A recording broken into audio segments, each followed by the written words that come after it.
Hi friends, this is Krish, the Urban Naxal, and again we are talking about Godrej Green Cow, the project, and again we are looking at it only from the point of view of a document called application form.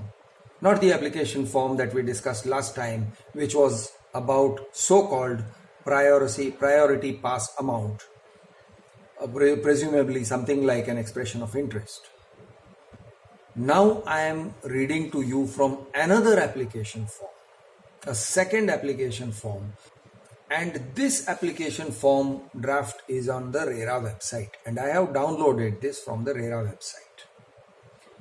What would you say if you heard that the builder is saying to you that he lied?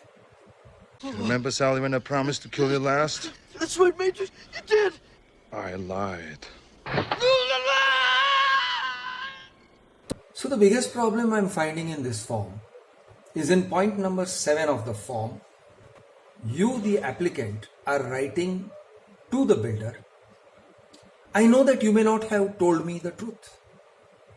I am aware that you may have misled me through your advertisements, through your publicity materials, through your salesmen, through your channel partners, through all sorts of things that were told and presented to me.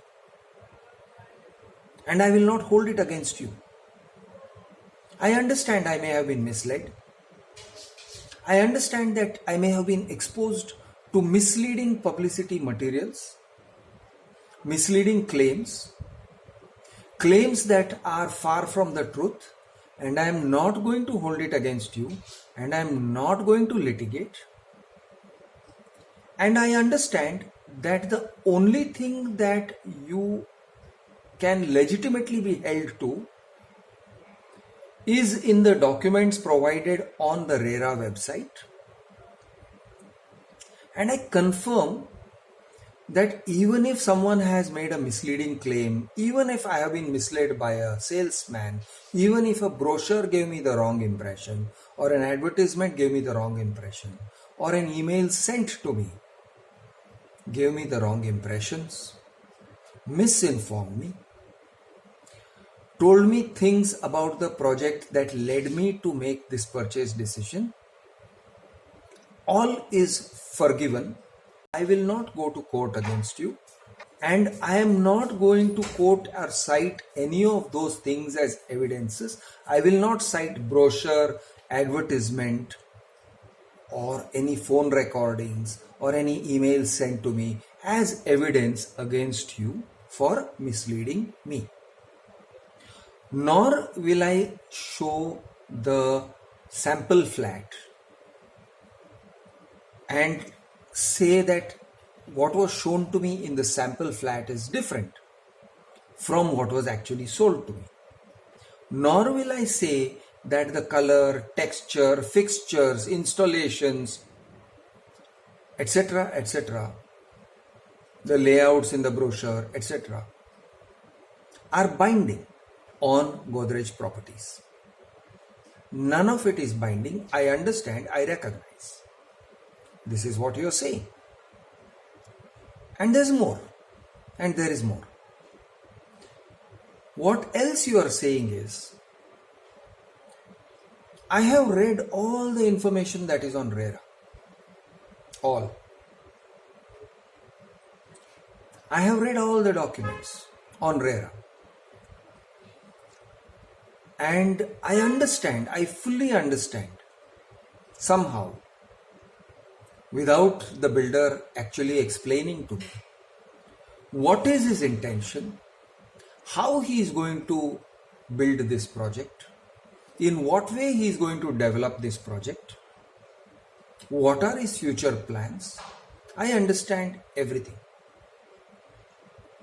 This is what point number 7 and point number 8 and point number 9 and point number 10 and point number 11 are saying repeatedly.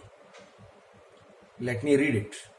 So point number 7 says, I further confirm that I am submitting this application form after understanding the entire manner and scope and development to be undertaken in the project.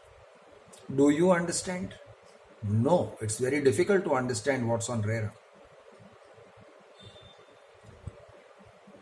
So I am submitting this application form after understanding the entire manner and scope of development to be undertaken in the project, including the details of the carpet area, exclusive area, common areas, and facilities being provided, without relying on any of the publicity materials, advertisements published in any form or any channel by the developer or any third party. Third party includes all those channel partners who are free to mislead you. I am aware and I confirm that the advertisements publicity material release does not provide any warranty and may not be providing complete details. I am aware and I confirm that the advertisements and publicity materials released does not provide any warranty. What does this mean? The builder made a claim in the advertisements, in the publicity materials, and he is saying, I lied. Remember, Sally, when I promised to kill you last? That's right, Major. You did. I lied. And may not be providing complete details. So you remember the time Yudhishthir says, Ashwattama hato, and then under his breath he says, Narova Kunjarova. Ashwattama has died. Could be human, could be elephant. Now just try to put this into the words of Godrej. If Godrej said this, we may have lied. Our advertisements did not necessarily contain the truth. Our publicity materials may not have contained the truth, the whole truth, and nothing but the truth. Our channel partners may have lied to you. They may have made partial disclosures to you. They may have made misleading disclosures to you. They may have given you the wrong impression. They may have painted a false picture. How would it be? Would you accept it? Would you then go forward with this project? Would you trust them after they made a disclosure like this? This is exactly what they are saying here, except they are making it come out of your mouth. It is not out of the mouth of Godrej, it is coming out of your mouth. So, license to lie. This was point 7. Now let us go to point 8. I acknowledge, agree and undertake that I shall neither hold the developer nor any of its affiliates liable or responsible for any representation, commitment, offer made by any third party to me, nor make any claims, demands on the lawyers, nor make any claims, demands on the developer or any of its affiliates with respect thereto. Now, what kind of representation, commitment and offer? Let's answer this question. What do they mean by representation, commitment or offer? For example, they are often committing that they will give you rent on the premises. Okay? Many channel partners do that. Sir, you buy the flat, we will be able to get your flat to earn rent for you. This is the kind of commitments which come to you. There are all kinds of claims that are being made. Offers, big discount offers.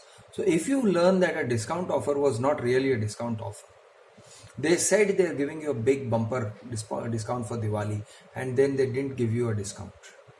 It's just the regular price. How would you feel? Would you trust them?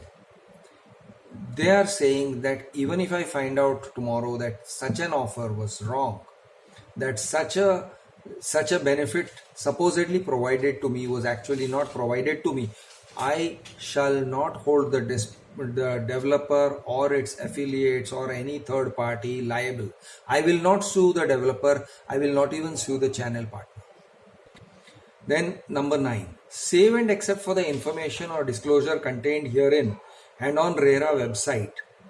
Herein, in this document and on RERA website, I confirm and undertake not to make any claim against the developer or seek cancellation of this application form, allotment letter, agreement for sale, or refund of the monies paid to me by reason of anything contained in other information or disclosure not forming part of this application form, allotment letter, agreement for sale, or the RERA website. Let us translate this. What it means is, all right, you find that you have been lied to. You don't sue them, but you just want your money back. And you say to them, listen, you lied to me, give me my money back. Is that logical? Yes. Would anybody do it? Definitely.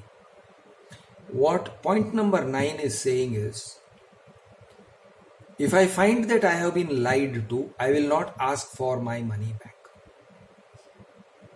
That is what you're saying. That is what you, the flat buyer, are saying. Then number 10. I have fully read and understood the terms and conditions attached hereto as Annexure G, which contains broad terms, conditions, representations, covenants, as well as the terms and conditions of the agreement for sale uploaded on RERA website.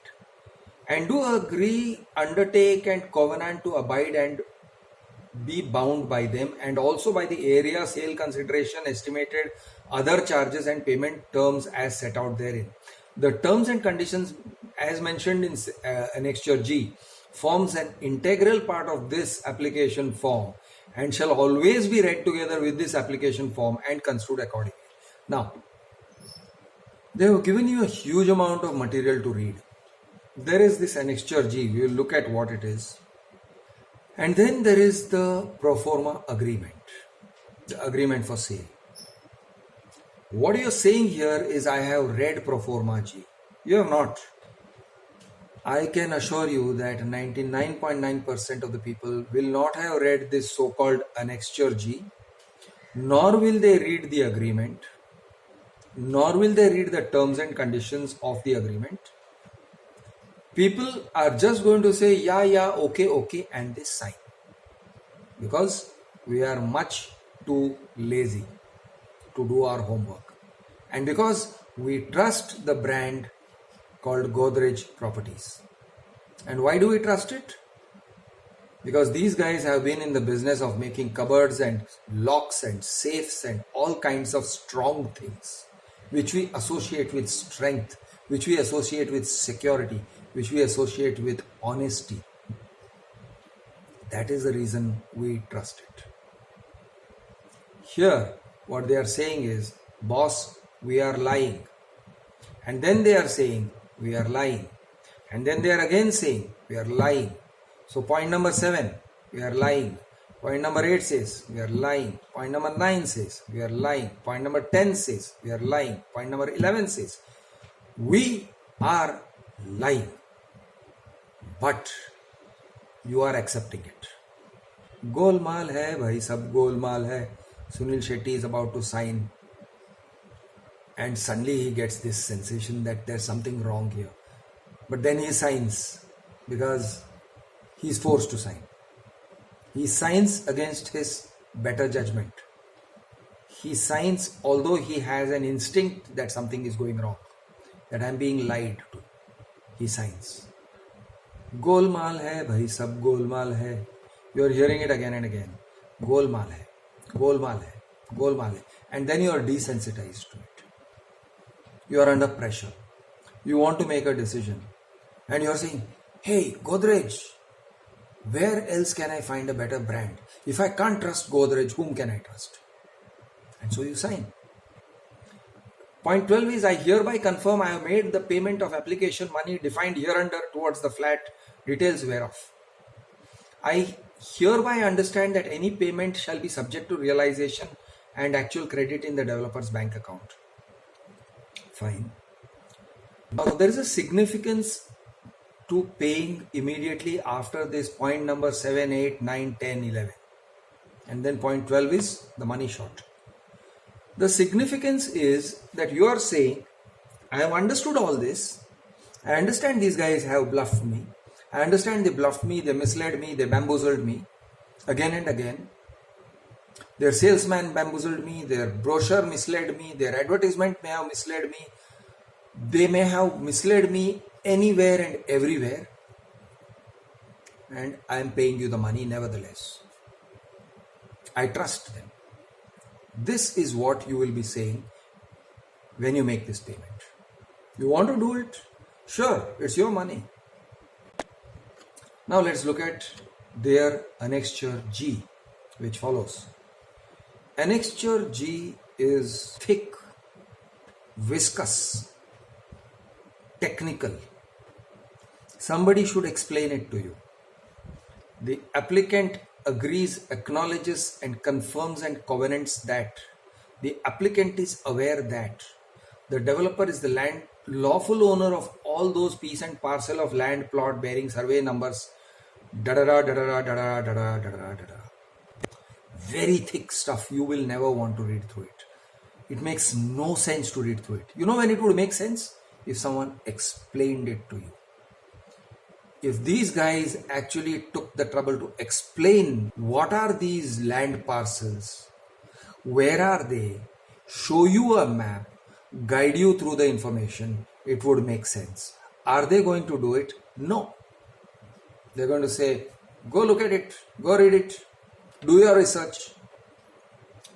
The developer is developing the property and carrying out a development thereof in phase-wise, segment-wise manner at the discretion of the developer in the manner that the developer may think fit. Wow, that is one sentence. That is a mouthful. What they are saying is, we are doing what we want and we will do what we want, so fuck off. The developer is developing the property and carrying out the development thereof in a phase-wise, segment-wise manner at the discretion of the developer, in the manner the developer may think fit. Think about it. It's like a tongue twister. But why have they put this tongue twister here?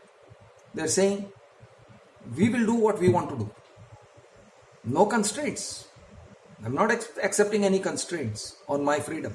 That's what the developer is saying. What are you saying? Because you are saying, I accept all this. What you are saying is, yes, yes.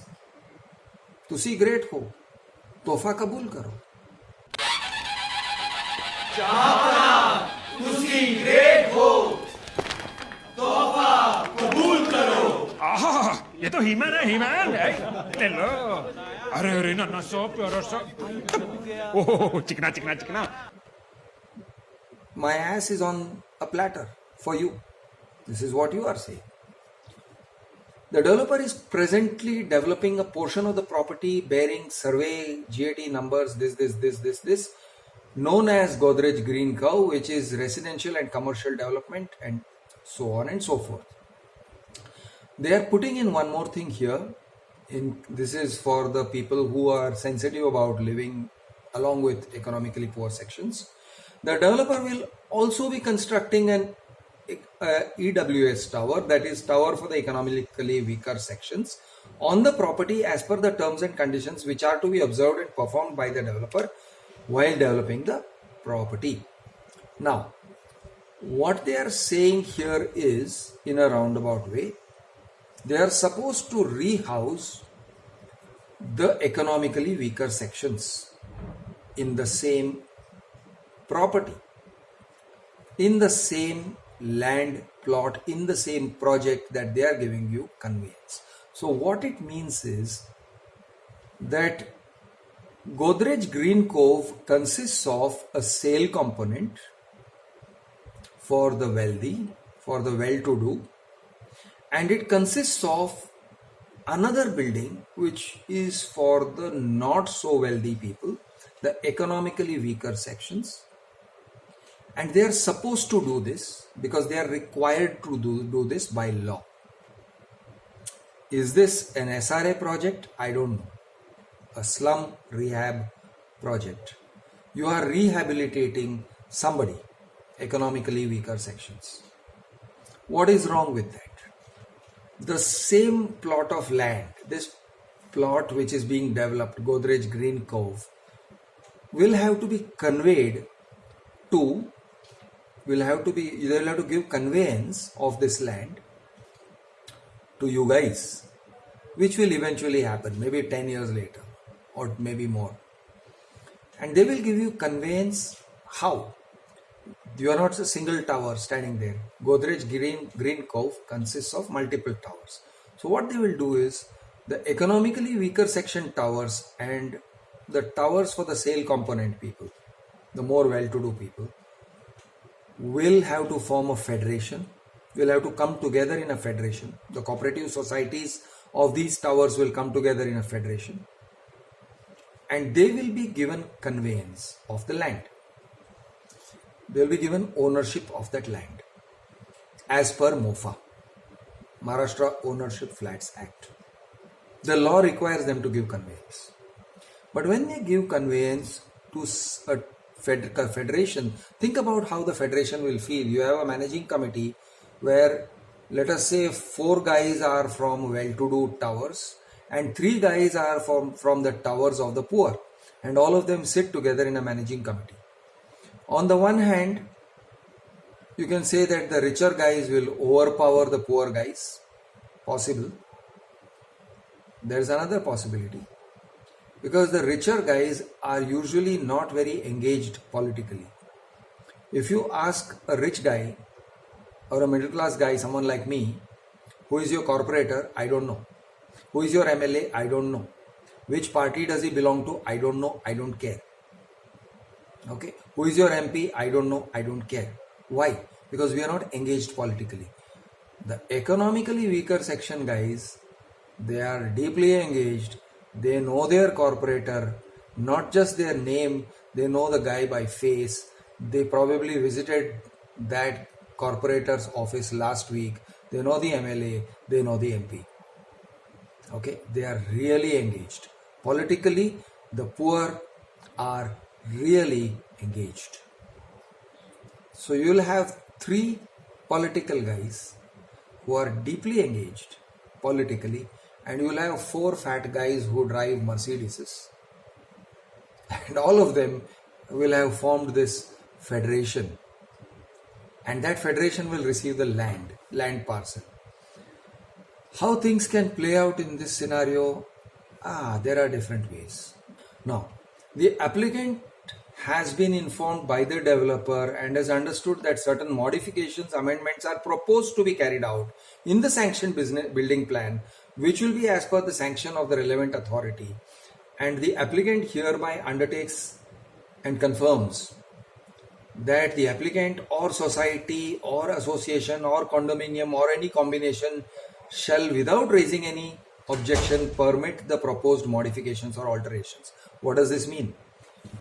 It means that although you have not yet become a resident of the tower, although you have not formed a cooperative society, although that cooperative society or association has not yet formed a combination, a federation, you are undertaking that you in your personal capacity will not oppose any changes that they make.